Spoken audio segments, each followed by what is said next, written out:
السلام علیکم ورحمۃ اللہ وبرکاتہ۔ محترم بھائی نے یہ ایک حدیث بھیجی ہے، سیدنا ابو بکر رضی اللہ عنہ سے مروی کہ نبی صلی اللہ علیہ وسلم نے فرمایا، میری صحبت اختیار کرنے والوں اور مجھے دیکھنے والوں میں سے بعض لوگ حوض پر میرے پاس آئیں گے، لیکن جب ان کو میری طرف لایا جائے گا تو ان کو مجھ سے پرے ہی کھینچ لیا جائے گا۔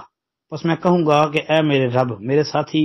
پس مجھ سے کہا جائے گا کہ آپ نہیں جانتے کہ انہوں نے آپ کے بعد کون کون سی چیزیں ایجاد کر لی تھی۔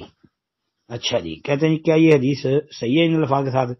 یہ روایت مسند احمد وغیرہ کے اندر آتی ہے، روایت ثابت ہے، بلکہ مسلم شریف وغیرہ کے اندر بھی دیکھ لیں، ملتی جلتی روایت انشاءاللہ آپ کو مل جائے گی۔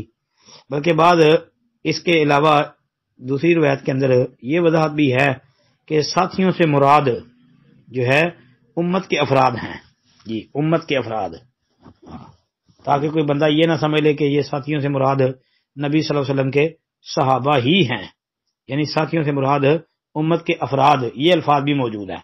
السلام علیکم ورحمۃ اللہ وبرکاتہ۔